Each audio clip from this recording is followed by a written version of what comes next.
ጊዳውስ ጀነራል ታደሰ አሁን ተወስኖባቸዋል። ታስሮም መቀሌ እንዲቆዩ ሳይሆን ታስሮም ትግራይ እንዲቆዩ ሳይሆን ታፍኖ በግዞት ኤርትራ የሆነ ቦታ እንዲቀመጡ ቦታው ለጊዜው ግልጽ አልሆነም። መረጃ እንደደረሰ ግልጽ የምናደርገው ነገር ይሆናል። እንግዲህ ህወሓት በሶስት አቅጣጫ በወልቃይት ላይ ጦርነት ለመክፈት ኦልሬዲ 95% ዝግጅቱን ጨርሷል።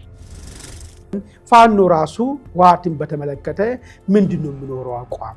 ህወሓት ወልቃይትን ይዞ ዲፋክቶ ማወጅ የሚፈልግ ከሆነ ህወሓትን እንደ ጠላት ነው ማየት ያለበት ፋኖ ወይስ እንደ ስትራቴጂካል አላይንስ ነው ማየት የሚችሉ?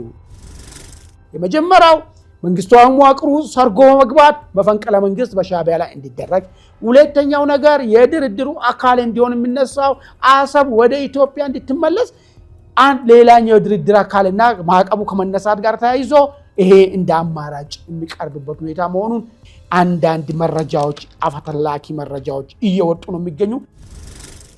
እቺ ባለፈ ጀነራል ዳጋሎን አግዞ በተለያየ ጊዜ ዩኤ እና ኢትዮጵያ ጥቃት ትፈጽማለች ታግዛለች የሚል ክሶች አሉ። ከዚህ ጋር ተያይዞ ጦሩን አምጥቶ አልፈሻጊ ጋር ማስቀመጥና እዚህ ቤኒሻንጉል ክልል ዳር ላይ ማስቀመጥ አርፋችሁ ማትቀመጡ ከሆነ ይሄውና አስፈላጊውን ነገር እናረጋለን። ዲተረንሲ ነው፣ ሌላ ነገር የለም።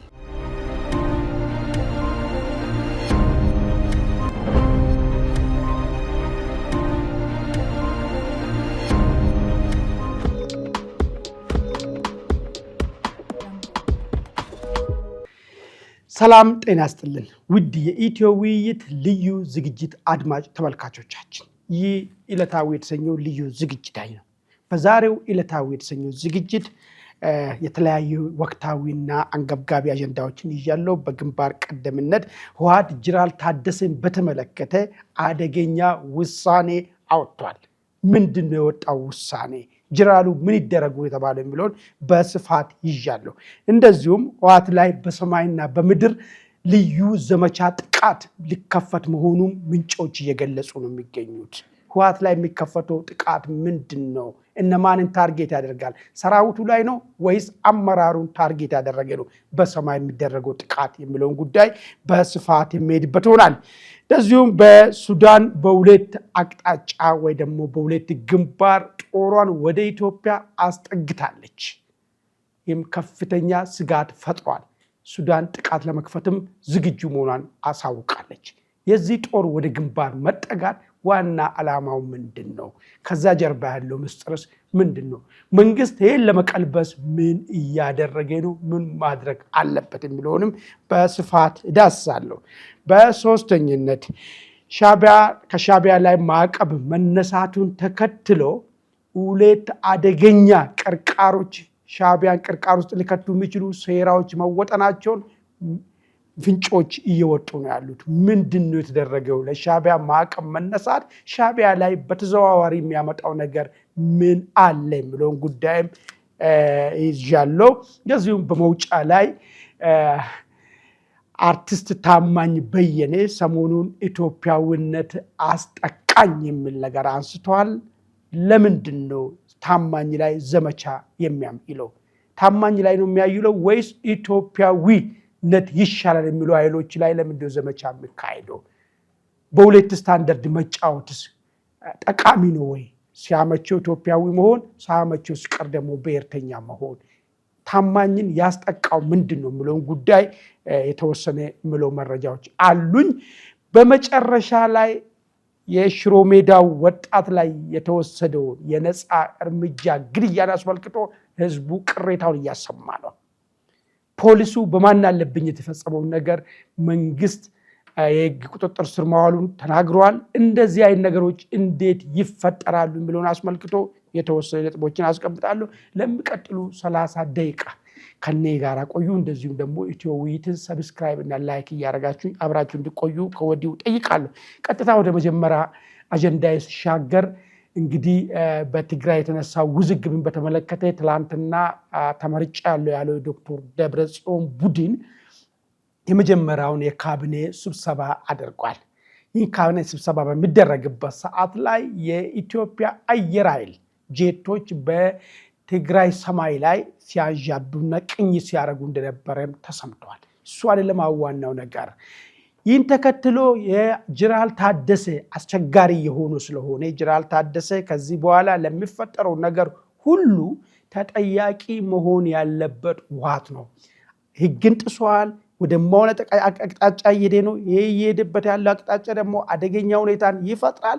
ለሚፈጠሩ ነገሮች ሁሉ ይህንን ህግ ጥሶ ተመርጫለሁ ብሎ ስብሰባውን የጀመረው አመራር አካል ተጠያቂ ነው የሚለውን ነገር ማውጣታቸውን ተከትሎ አንድ ጀነራል ታደሰን በተመለከተ አደገኛ ውሳኔ ተወስኗል።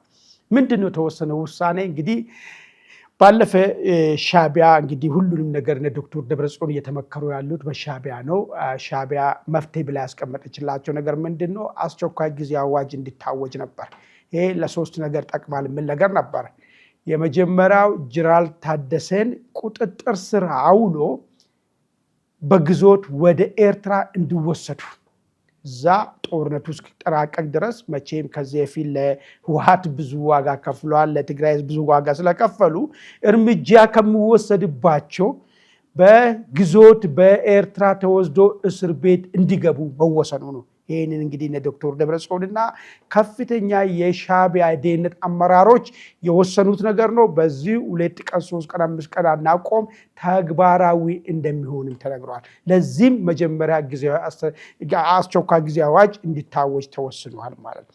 ሁለተኛ የአስቸኳይ ጊዜ አዋጁ እንዲታወጅ የተወሰነበት ምክንያት የትግራይ ወጣት ለዚህ ለሚደረገው ጦርነት ተሳታፊ መሆን አለመፈለጉና እምቢተኝነት ማሳየቱ፣ በየትምህርት ቤቱ ተመዝገቡ ሲባሉ እምቢ ማለት፣ ከትምህርት ቤት መቅረት፣ በየአካባቢው ያሉት አመራሮች ወጣቶችን ወደ ውትድርና ለመውሰድ እንቅስቃሴ በሚያደርጉበት ሰዓት ወጣቶች በፍጹም ለዚህ ነገር ፍቃደኛ አንሆንም ማለታቸው ወጣቶች ብቻ ሳይሆን ቤተሰቦቻቸው ልጆቻችንን አንሰጥም ስላሉ የግድ አስቸኳይ ጊዜ አዋጅ ታውጆ በዚህ አስቸኳይ ጊዜ አዋጅ ስራ አድርገን ህዝቡን ማስፈራርተን ወጣቱንም በግዴታ አፍሰን ወደ ውትድርና ለማስገባት ወሳኝ ነው ተብሎ በሻዕቢያ ደህንነት ኃይሎች የተወሰነ ውሳኔ ነው ማለት ነው።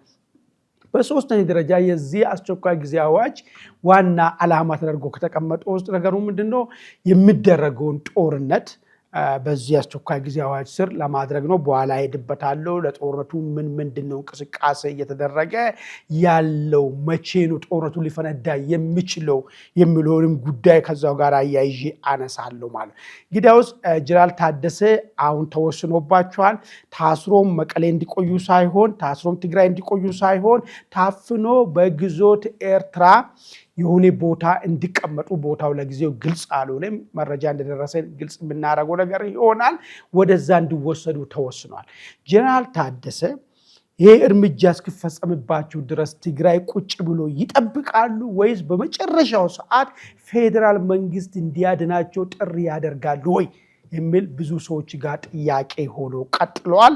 እንግዲህ እድሉም አለ። አሁንም ቢሆን ከትግራይ ወደ አዲስ አበባ የመምጣት እድል አለ። እሳቸው ግን እዛው ሆናለሁ ነው እያሉ ያሉት።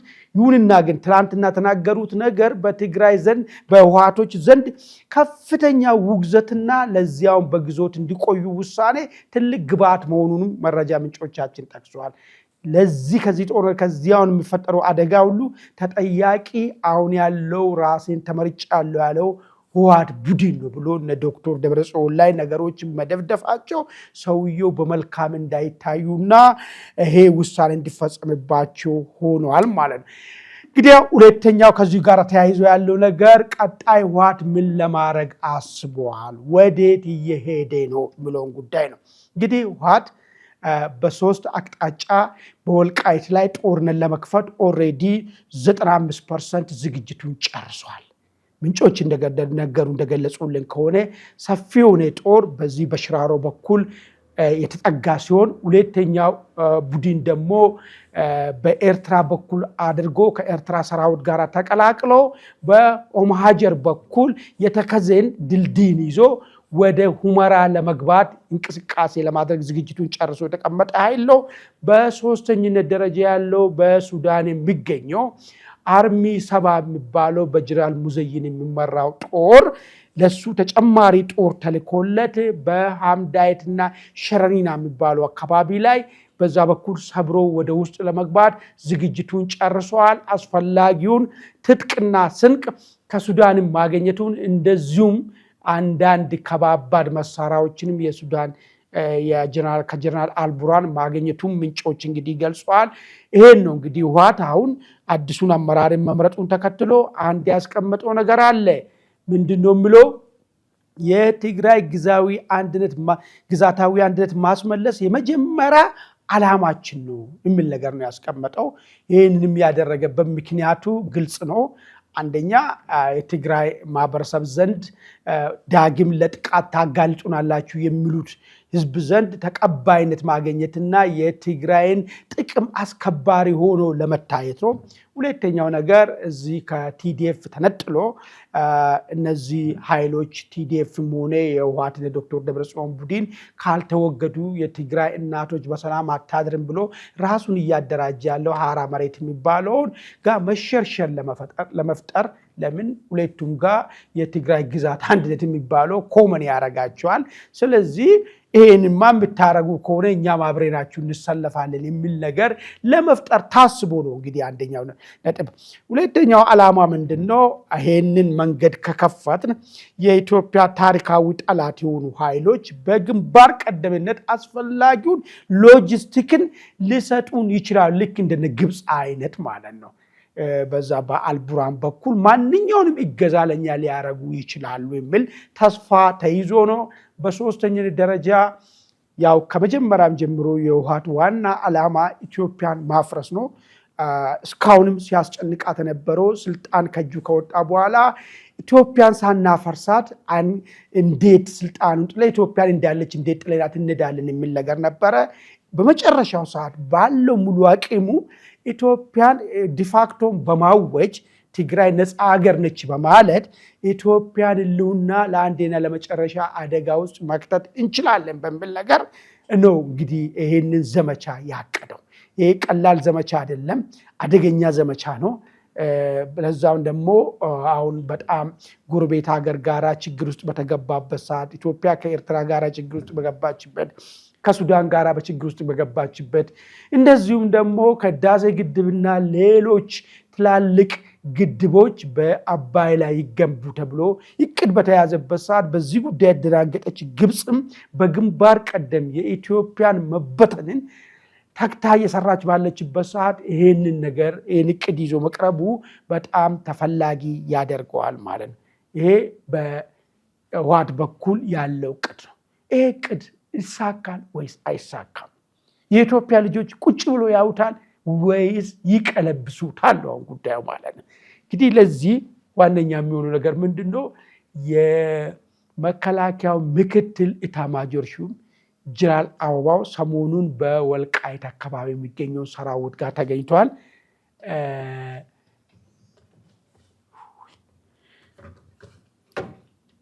ሰራዊት አካባቢ ተገኝቷል።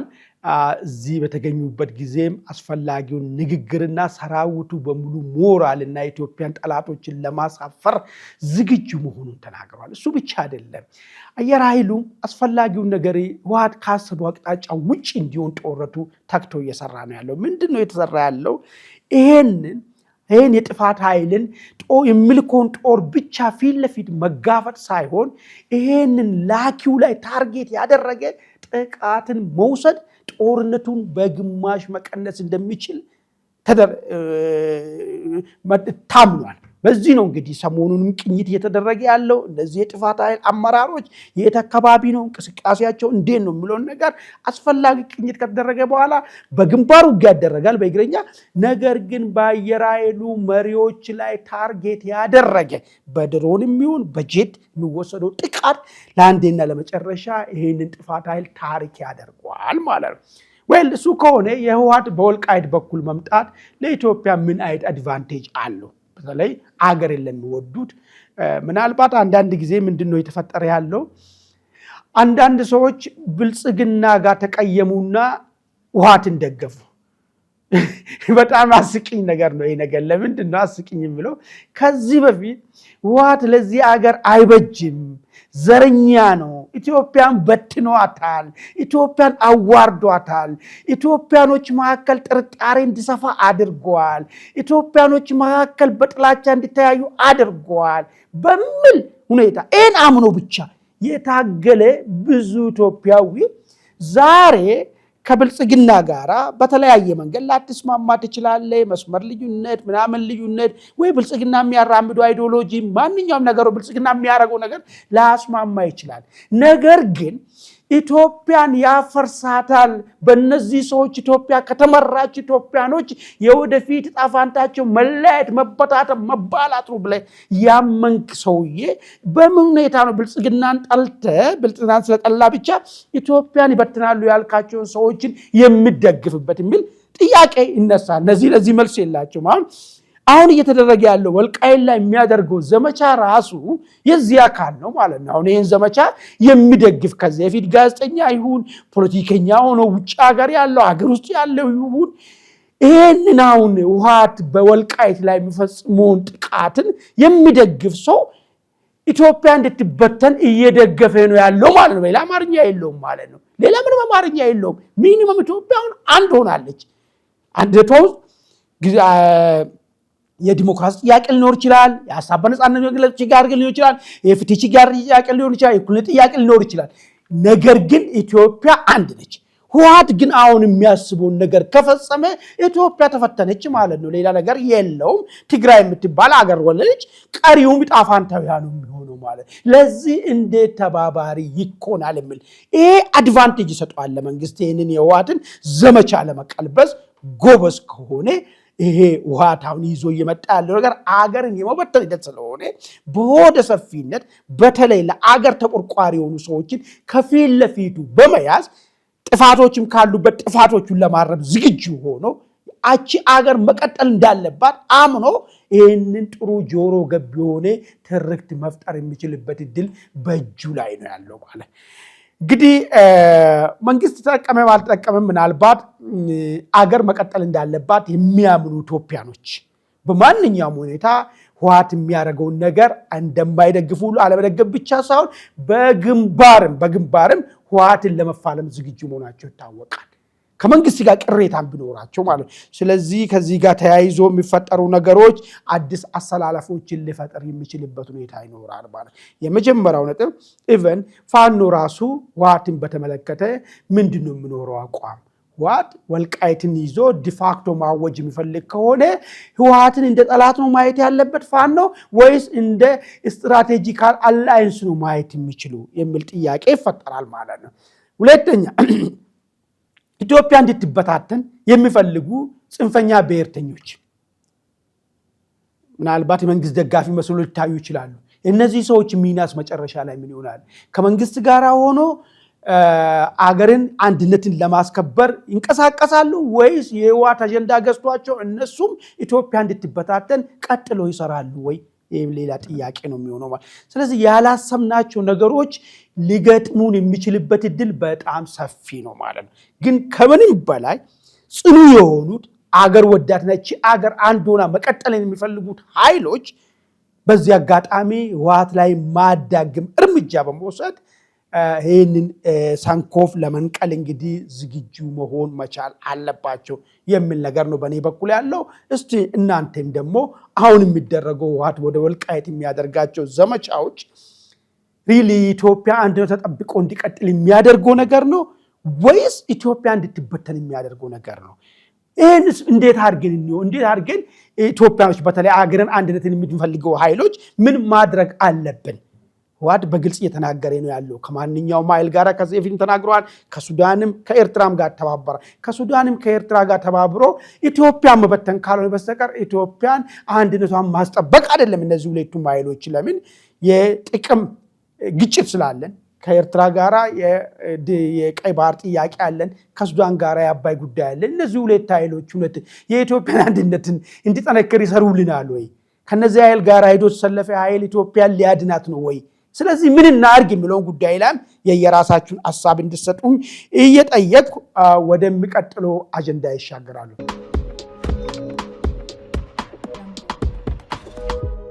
እንግዲህ ቀጣዩ አጀንዳዬ ሱዳን ግዙፍ ጦሩን በሁለት ግንባር ወደ ኢትዮጵያ ማስጠጋቱን መረጃዎች ወጥቷል።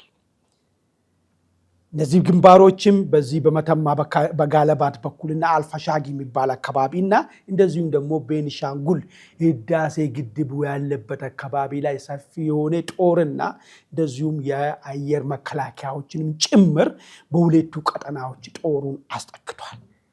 ሱዳን ለምንድን ነው ይህን ጦር ወደዚህ ያስጠጋው? አንድ ውዝግብ ተነስቷል። ሁላችንም የምናስታውሰው የባህር ዳር ጉዳይ ነው። ባህር ዳር ላይ እንግዲህ እንደሚታወስ ከባህር ዳር የተነሳ ድሮን ካርቱምን መቷታል የሚል በሱዳን በኩል ክስ መጥቷል። በኢትዮጵያ በኩል ግን የለም ይህን ነገር አላደረኩም አላቅም የሚል ነገር ነው መጣው። ይህን ተከትሎ ነው እንግዲህ ጦሩ ቀጥታ መጥቶ ወደዚህ ወደ ድንበር አካባቢ የተጠጋበት። የዚህ ድንበር አካባቢ መጠጋት ሱዳን ቀጥታ ከኢትዮጵያ ጋር ወደ ጦርነት መግባት አስባ ነው ወይስ ሌላ ዓላማ አለው? መጨረሻውስ ምን ይሆናል የሚለውን ነገር እስቲ ነጥቦችን አንድ በአንድ ላንሳስ። የመጀመሪያው ነጥብ በምንም አይነት መንገድ ሱዳን ከኢትዮጵያ ጋር ወደ ጦርነት እንደማትገባ ይጠበቃል። እሱ ነገር ዋይ አንደኛ ኢትዮጵያም በቂ የሆነ ውስጣዊ ውዝግብ ውስጥ ያለች ሀገር ነች። ከፋኖ ከሸኔ ጋር የተዋጋ በዚህ በኩል ከህወሓት ጋር ልትዋጋ ያኮበኮብክ ሱዳንን ጨምረ ይዋጋለው። እሱ የማይታሰብ ነገር ነው። አቅምም ኃይልም ይበታተንብሃል። ተመሳሳይ ሁኔታ ሱዳን ለራሱ አልቡራን ጣጣው አደጋው ነውበት የሟማ ብዙውን ቦታዎች ጀነራል ዳጋሎን እየተቆጣጠረበት ያለበት ሁኔታ ነው ያለው። በዚህ ሁኔታ ላይ ጀነራል ዳጋሎን እንኳን ማቆም ያልቻለ ጀነራል አልቡራን ከኢትዮጵያ ጋር ቀጥታ ወደ ግጭት ሊገባ የሚችልበት እድል አለ ወይ ብለህ ብትጠይቀኝ አቅሙም እድሉም የለውም። ይሄ ካልሆነ ለምንድነው ታዲያ ጦሩን ያስጠጋው የሚለው ነገር ነው እንግዲህ ጥያቄ የሚያነሳ። እሱ በሁለት ከፍዬ ላስቀምጠው፣ ውስጣዊና ውጫዊ የሚለው ነገር። ውስጣዊ ጀነራል አልቡራን ምንድነው ከዚህ ጦር ማስጠጋት ጋር ተያይዞ ሱዳን ውስጥ ሊጫወት የሚፈልገው ፖለቲካ አለ። እሱ ምንድነው ለአገራዊ አንድነት ምንድነው የአገራዊ ብሔርተኝነቱ የሱዳንን ብሔራዊ ጥቅም የሚያስከብር ብቸኛ እሱ መሆኑ። ወደ አልፋሻጊ ስመጣ አልፋሻጊ እርሻ መሬት ላይ ግጭት አለ ከኢትዮጵያ ጋር። ኢትዮጵያኖች የኛ መሬት መሆናቸው መሆኑን ነው የምናውቀው። ሱዳኖች ደግሞ ኢትዮጵያኖች ወስዶብን ነው እንጂ የኛ መሬት ነው ይላሉ። ስለዚህ ይሄን መሬት አስመልሻለሁ እኔ ብቸኛ የሱዳን ጥቅም ተቆርቋሪ ነኝ የሚል ማሳየት ይፈልጋል። በቤኒሻንጉል በኩል ደግሞ ስመጣ ህዳሴ ግድቡ አካባቢ ባለፈ ከጁ ተፈልቅቆ ወጣው ኩምሩክ የሚባል በጣም ስትራቴጂክ የሆነ ቦታ በዚህ በብሉ ናይል አካባቢ የሚንቀሳቀሱና የጀነራል ዳጋሎን ኃይሎች መቆጣጠራቸው የሚታወቅ ነው። ይህንን ቦታ መልሶ በመያዝ ህዳሴ ግድቡ ላይ ያለው የመደራደሪያ አቅሙ መጨመር ይፈልጋል። ሁለተኛ ግብፅ ጀነራል አልቡራንን እንደዚህ የምታሽኮርምበት ዋናው ነገሩ የዚህም ቦታ መቆጣጠሩ ህዳሴ ግድቡን በእጃችን ነው ያለው የሚለውን ነገር ለማሳየት ስለሚፈልጉ ነው። ለዚህ ሲባል ውስጣዊ ጉዳዩን በዚህ ለማርገብ የሚያደርገው ነገር ነው። ውጫዊስ ከኛ ጋር ምን አለ የሚለውን ነገር እናንሳ። እቺ ባለፈ ጀነራል ዳጋሎን አግዞ በተለያየ ጊዜ ዩኤ እና ኢትዮጵያ ጥቃት ትፈጽማለች ታግዛለች የሚል ክሶች አሉ። ከዚህ ጋር ተያይዞ ጦሩን አምጥቶ አልፋሻጊ ጋር ማስቀመጥና እዚህ ቤኒሻንጉል ክልል ዳር ላይ ማስቀመጥ አርፋችሁ ማትቀመጡ ከሆነ ይሄውና አስፈላጊውን ነገር እናረጋለን። ዲተረንሲ ነው፣ ሌላ ነገር የለውም። አርፋችሁ ማትቀመጡ ከሆነ እናንተም በቂ የሆነ በውስጣችሁ ችግር ስላላችሁ ውስጣችሁ ላለው ችግር በቂ እገዛ እናረጋለን የሚል ሜሴጅ መላክ ፈልጎ ነው ይህን ጫወታ የተጫወቱ ያሉት ማለት። ሁለተኛ ነገር ሁለቱ ቦታዎች የተመረጡበት አደገኛ ነገር አለ። በዚህ ቤኒሻንጉል በኩል በጣም ከፍተኛ የሆነ ብሔር ግጭት ያለበት ቦታ ነው። የምናስታውሰው ነው። ቤኒሻንጉል አካባቢ ሚሊሻዎች ብድግሉና የምናምን ሚሊሻ ይላል፣ ያጭዳል፣ ንጹሃን ይፈጃል፣ ምናምን ያረጋል፣ ከተማ ያቃጥላል ምናምን የሚል ኃይል አለ እዛ አካባቢ የሚረብሽ ማለት ነው። በዚህኛው በአልፋሻጊ በኩል መተማ ዮሐንስ አካባቢ ፋኖ አንዳንዴ ቦታውን ሁሉ የሚቆጣጠርበት ሂደቶች ነበሩ ለአጭር ጊዜም ቢሆን ማለት ነው። ስለዚህ እነዚህ ሁለቱ ቦታዎች ላይ የሱዳን ጦር ቁጭ አለ ማለት በቀጥታም በተዘዋዋሪም የኢትዮጵያን መንግስት ላይ የሚያምፁ ኃይሎችን በቀላሉ ፋይናንስ ማድረግ እንደፈለገ አድርጎ ሊያግዝና መንግስትን ሊያስጨንቅ የሚችልበት አቅጣጫን በማሰብ ነው ማለት ነው። ይሄ ከሆነ ሪያሊቲው ምንድን ነው መደረግ ያለበት? እንዋጋ ከሱዳን ከሻዕቢያ ከህወሓት ከፋኖ ከኦሮሞ ነጻነት ሰራዊት መንግስት አሁን ባለው ሁኔታ መዋጋት ይችላል? በቅድም ባልኩት ሱዳኖችም ማድረግ ይችላሉ? አይችሉም። ስለዚህ መከባበር ላይ ተመሰረተ አንደኛ ይሄ ችግር እስኪያልፍ ድረስ ሁለቱም በኩል በኢትዮጵያም በኩል በሱዳንም በኩል ያለው አማራጭ ምንድነው?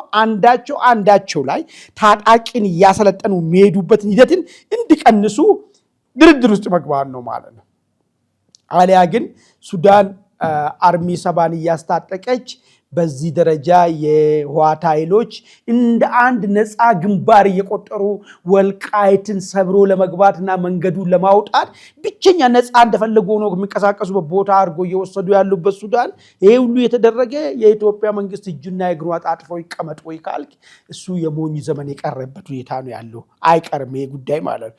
ስለዚህ ያለው አማራጭ ምንድነው? ሁለቱም ሀገራት በፕሮክሲ ወይ ደግሞ በውክልና ጦርነት የሚቀጥሉበት ሂደት ይሆናል። ነገር ግን ፊት ለፊት ወደ ጦርነት የሚገቡበት እድላቸው በጣም ዜሮ ነው። ኒረስት ቱ ዜሮ ማለት ነው። የሚገርም ነገር እድሉ በጣም ጠባብ ነገር ነው ማለት ነው። እንግዲህ ከዚህ ጋር ተያይዞ ሌላ የሚነሳው ጉዳይ ሱዳንን በዚህ ደረጃ ኢትዮጵያ ላይ የሚታደራጀውን ኃይልን እንድትቀንስ ኢትዮጵያ ጀነራል ዳጋሎን ጋር ያላትን ነገር ቶሎ ፍጥነቱን ካልጨመረችና በተለይ የኩምሩኩ እንኳን የቤንሻንጉሉን ቀጠና ነፃ አውጥቶታል። ይሄኛውን የላይኛውን ነፃ እስካላወጣ ድረስ ጀነራል ዳጋሎን ቦታውን እንዲቆጣጠር እስካልተደረገ ድረስ ስጋቱ የሚቀጥል ይሆናል ማለት ነው። ውድ አድማጭ ተመልካቾቼ ወደሚቀጥለው አጀንዳ ሲሻገር ሻዕቢያና አሜሪካ መካከል የተደረጉ ያሉ ስምምነቶችን ለሻዕቢያ ማዕቀብ ሊነሳ መሆኑን ሰምተናል። ስለዛ ጉዳይ ውስጥ አልገባም። ነገር ግን 3 ቲፕ ማድረገው ነገር ምንድነው? ከዚህ ማዕቀብ መነሳት ጋር ተያይዞ የሚፈጠሩ አደገኛ ሴራዎች የመጀመሪያው ነገር ምንድነው? እንግዲህ ሻዕቢያ በግንባር አሁን እሱ እየታየ ያለው ነገር በቀጠናው ላይ አንከር ሆኜ እወጣለሁ፣ ከዚህ በኋላ የከፍተኛ የሆነ ብድርና እርዳታ ማገኝበት እድሉ ስለሚሰፋ ዜጎች የሚሰደዱበት ምድራዊ ሲኦል የሚሆን ነገር ያበቃል የሚለውን ሮዙን ብቻ ነው እያየው ያለው። ነገር ግን አሜሪካኖች ይህንን ማዕቀብ ሲያነሱ ሻዕቢያ እንደዚህ ዝግትግት አድርጎ ያስቀመጠው መዋቅር ክፍትፍት እንዲያደርግ ሁኔታውን እንዲያመቻች ነው። ይህስ ምን ይዞ ይመጣል የሚለው ነገር ምንድነው? ቀጣይ ሻዕቢያ ላይ አደገኛ የፖሊሲ ለውጥ እንዲያመጣ ወይ ደግሞ በውስጡ ባሉት ሁለተኛ ደረጃ ላይ ያሉት የሻዕቢያ ሰዎች መፈንቅለ መንግስት እንዲደረግ ሁኔታዎች የሚመቻችበት ሁኔታ ነው የሚፈጠረው። ለምን ለምብሎ ነገር እነ አቶ ኢሳያስ አፈወርቅ አሁን ከሄዱበት አሁን አፍኖ ከመግዛት የባለፉት 30 ምናምን ዓመታት ካደረጉት ውጪ ሌላ አመራርን አቁ እሳቸው ብቻ አይደለም፣ እሳቸውንም ይዞ ከእሳቸው ጓደኞች ሆሪዞንታሊ ያሉት ሁሉም ማለት ነው። ስለዚህ ለነዚህ ሰዎች አሁን ስለ እኩልነት፣ ስለ ህገ መንግስት፣ ስለ ሀሳብን በነፃነት መግለጽ፣ ስለ ሃይማኖት ነፃነት ምናምን ብትሎ ሊገባቸው የሚችላቸው ሰዎችም አይደሉም። ለዚህ ነው አሜሪካ ያሰበችው መጀመሪያ ሳሩን ሰታ ቀስ ብላ ጎትታ ወደ ገደሉ ልትልካቸው። ቀጥሎ የሚሆነው ነገር ምንድነው? ሻዕቢያ መዋቅርን ውስጥ ያሉትን ሁለተኛ ረድፍ ላይ ያሉ ሰዎች ፍሮንት የሚወጡበትና አገሪቷን ወደ ህጋዊ መንግስት ስርዓት የሚገባበት ሁኔታ ለማመቻቸት አዲሱ የተወጠነ ወጥን እሱ ነው ማለት። ሁለተኛ የተወጠነ ውጥን ምንድነው?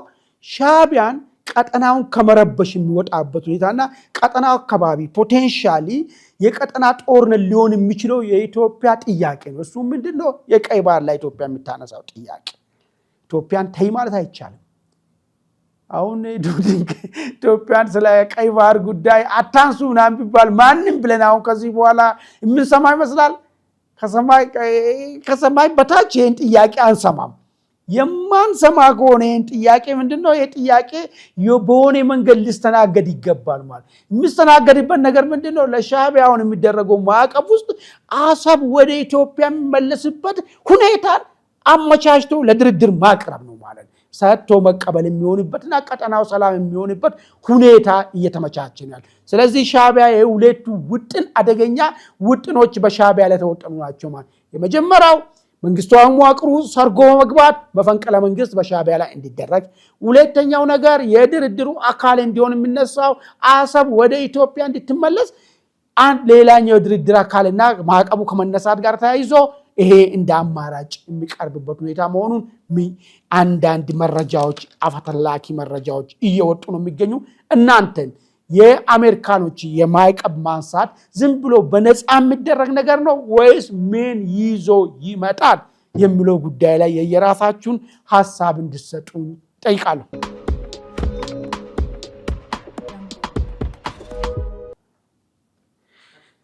እንግዲህ ውድ አድማጭ ተመልካቾች ሌላ ሰሞኑ አወዛጋቢ ሆኖ የከረመ መረጃ ምንድነው አጀንዳ የታማኝ ጉዳይ ነው የታማኝ ጉዳይን የግለሰብ ጉዳይ አይደለም አድርጌ የማየው በዚህ አገር ውስጥ ወደንን ጠላንም በርካታ ቁጥር የሆኑ ህዝቦች ፖለቲከኞች ማህበራዊ አንቂዎች በከፍተኛ የለውጡ ከመምጣቱ በፊት ተሰልፈው ሲያንቀሳቅሱ የነበረው በኢትዮጵያዊነት ነው ይሄ ባይሆን ኑሮ ወያኔም አይሸነፍም ነበር ሆነስትሊ ስፒኪንግ ማለት ነው ይሄ ሆነ ለውጡ ሲመጣ ወያኔ የተሸነፈበትን ቀዳዳውን ያውቃል እሱን አከርካሪውን የሰበሩትም የኢትዮጵያኒስቶች ኃይል መሆኑን ስለሚያውቅ በራሱ በገዛቸው ቡችሎች እነዚህ ትላልቅ ለዚህ ሀገር ውለታ የዋሉ ኢትዮጵያኒስት ኃይሎች ሁሌ እንዲሰደቡ የሚያደርግበት ሂደቶችን ስናይ ነበር በባለፉት 8 ዓመታት በዚህ ጋር ተያይዞ አንዳንዶቹ ኢትዮጵያዊነት ትተናል እኛ የብሔር ኃይል ሆነናል እስከባለት አለ ቪዲዮ ነው ያለ አውጥተን ማነጋገር ይቻላል ተውን በቃ አትናገሩን ብሎ እነዚህ ብሔርተኞችን ፈርቶ ለብሔርተኞች እጅ የሰጡበት ሁኔታ ነበር ይሄ ሁሉ ነገር ሲደረግ ሌሎቹ ደግሞ ስልታዊ በሆነ ሁኔታ ብሔራቸውን ቆጥሮ የትላንትናን ኢትዮጵያዊነትን ጣጣ ወደዛ አስወግዶ እኛ ብሔር ዘብነን ብሎ የወጡበት ሁኔታ አለ በዚህ ሂደት ውስጥ ብቸኛ እንደዚህ አይነት ነገር ውስጥም ጭቃ ውስጥም ያልተንከባለለ ሰው ቢኖር ታማኝ በየነ ነው ይሄ ማንንም መመስከር የሚችልበት ነው ታው በቃ ካልሆነ ቤቴ ይቀመጣል ግን ቢቀመጥም እነዚህ ብሔር ኃይሎች በተለይ ደግሞ በጣም ሳይንሳዊ በሆነ ሁኔታ የወያኔ ሐሳብ አስራጮችና የወያኔ አሽከሮች አንዳንዶቹ ያሳፍራሉ እኮ ተራያ የአምሶላ ሌባ የሆነ ሰው እኮ ታማኝ ሲናገር በጣም እኮ ነው የሚያሳዝነው የሚገርም ነገር ማለት ነው ሞራሉ ራሱ ማለት ነው እንደዚህ ሁሉ ሰዎች በዘመቻ መጥቶ ታማኝ ላይ ሲወርዱ ነበር አሁን ታማኝ ፐርሰናሊ ሊተች ይችላል ሰው ነው ሊሰደብም ይችላል እኔ እሱን አይደለም ለምንድን ነው የሚሰደበው ብሎ ነገር ስናይ ኢትዮጵያዊ ለምን ትላለ የሚለው ጉዳይ ነው እንግዲህ አሁን ይሄን ሁሉ ነገር የሚያመጣ ነገር ማለት ነው ኢትዮጵያዊ ነኝ ማለት ኢትዮጵያዊነት ነው የሚሻለው ብሎ መናገር ለስድብ ይጋብዛል ወይ በጨዋነት ብሔርተኝነት ነው የሚያዋጣን ያሉ ሰዎች ሐሳባቸው መግለጽ ይችላሉ ነገር ግን እኛ ኢትዮጵያዊነት ብቻ ነው መዳኛችን ያለው ሰዎች ግን መዘለፍ እንደምታወቅ ነው አገር ውስጥ ትገለላለ ውጪ ትገለላለ wherever ትገለላለ እኮ ብዙ ነገር እኮ ነው የምናውቀው እኮ ብዙ ነገር ይታወቃል ይሄ በአገር ውስጥ ራሱ ኢትዮጵያዊነት ነው የሚሻለው ብሔርተኝነት የትም አደርስም ሲባል የሚሰጠው ስም ብዙ ነገር ነው መድረክ ላይም እንዳይወጣ ተሰሚ ሆኖ በየቦታው ዞሩም ብሔርተኝነትና ተናካሽ ሆኑ ሰዎች ናቸው ውጪም ተመሳሳይ ነገር ነው መጣ ለምንድነው እኛ ኢትዮጵያኒስቶች ወይ ደግሞ ኢትዮጵያኖች የሚታዋጣ ብሔርተኝነት አዋጣም ያልነው ኃይሎች ለምን መሰባሰብ አቃት አንዱ ሲጠቃ ለምን አንዱ ቆሞ ያለ ይሄ ነው በቃ ታማኝ ያነሳው ነው አሁንም ቢሆን ታማኝ እንደንትና አነሳን እንጂ ኢትዮጵያዊነት አዋጭ ነው የምንለው ኃይሎች ተሰባስበን እነዚህን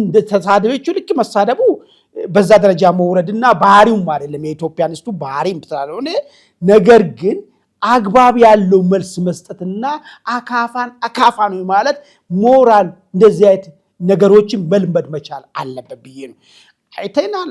እዚህ ግባ የማይባል እውቀትም የሌላቸው ምንም የሌላቸው ሰዎች ዓለም ላይ እንዲህ ሲሆን መኑ ተሳዳቢ ብሔርተኛ ስለሆኑ ኢትዮጵያዊነት አይበጅም ስላሉ እዚህም በየመድረኩ ላይ አዋቂ ተብሎ የሚሰበሰቡ ኢትዮጵያዊነት አይበጅም ብሔርተኝነቱ የሚሻለው ብሎ ስላሉ ሚኒመም ኢትዮጵያዊነት ይበጃል ያልነው ሰዎች ግን በእነዚህ ኃይሎች ስንገለል ሆነ ስንሰደብ ቁመን ዝም ብለን ማየት ሰው መተጋገዝ መልመድ መቻል አለብን። ወደንም ጠላንም ከኢትዮጵያዊነት ውጪ ያለው መንገድ ለዛሬ ሊመስል ይችላል፣ ለዛሬ ሊያስሞግዝ ይችላል፣ ለዛሬ ሊያሾም ይችላል፣ ለዛሬ ሀብት ሊያስገኝ ይችላል፣ ግን ዘላቂ አይሆንም፣ በፍጹም አይሆንም። እና ኃይሉ እንደ ኃይል መልሶ ራሱን ማደራጀት ስነኩን አግባብ ያለው መልስ መስጠት መቻል አለበት።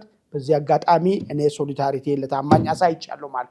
በመጨረሻ ላይ በሽሮ ሜዳ የተፈጸመው ጥቃትን በተመለከተ እንግዲህ አንድ የጸጥታ አካል የሆነ ዲሲፕሊን ያለው አይደለም በቁጥጥር ስር ያስገባውን እስረኛ መግደል እስረኛው እንኳን በተለያየ መንገድ ከስነ ስርዓት ውጪ የሆነ ነገር ውስጥ ራሱን መቆጣጠር የማይችል ነገር እንኳን ብሰጦ ጸጥታ አካል መሆን እኮ ዝም ብሎ እኮ አይደለም። ሰልጥና የምትወጣው ምንድን ነው?